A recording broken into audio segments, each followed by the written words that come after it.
sikusoma sana. Nimesoma mpaka kidato cha 4. Sikufanya vizuri.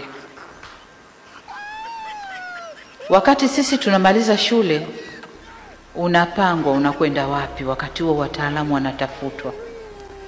So nilipangwa kwenda ofisi kuu ya maendeleo. Naam, karibu tena mtazamaji katika taarifa zetu, na kama ulivyoona tangia mwanzoni mwa hii video ni taswira ambapo wananchi wameweza kusema kuwa hali ya kuvamia msafara wa wabunge ama wanasiasa pamoja na Rais Samia Suluhu suluhisho kwa viongozi ama wanasiasa ambao wanazingatia matakwa yao peke yao na hawazingatii matakwa ya wananchi raia wa kawaida.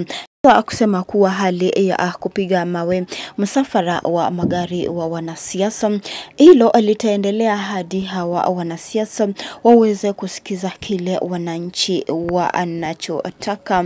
Na kama unavyoona kuwa Rais Samia Suluhu aliweza kuzungumza na kusema kuwa anaomba radhi kwa familia zilizopoteza wapendwa wao siku ya uchaguzi mkuu, ambapo vijana wengi waliweza kupoteza maisha yao, na wachambuzi wengi wanasema kuwa hiyo ombi ama msamaha kutoka kwa Rais Samia Suluhu si ya kutoka moyoni, bali anataka hali ya kawaida iweze kurejea nchini Tanzania na aonekane kama kiongozi ambaye anapenda utu.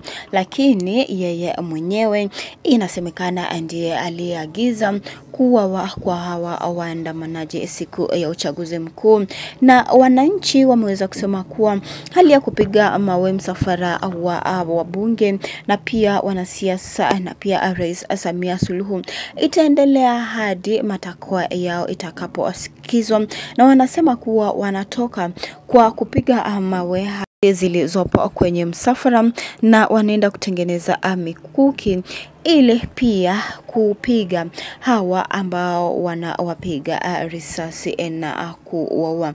Lakini tungependa kusikia kutoka kwako maoni yako kuhusiana na wananchi kuweza kuleta maoni ya kupiga mawe magari zilizopo kwenye msafara ili kuwezesha wanasiasa iongozwa na Rais Samia Suluhu waweze kuwasikiza wananchi kile wanachotaka, na kuwa hawa wanasiasa na jali maslahi yao kibinafsi na bali hawajali maslahi ya wananchi wa kawaida, na lengo lao ni kupata umaarufu na pia kupata hela, lakini hawashughuliki matakwa ya wananchi wa kawaida.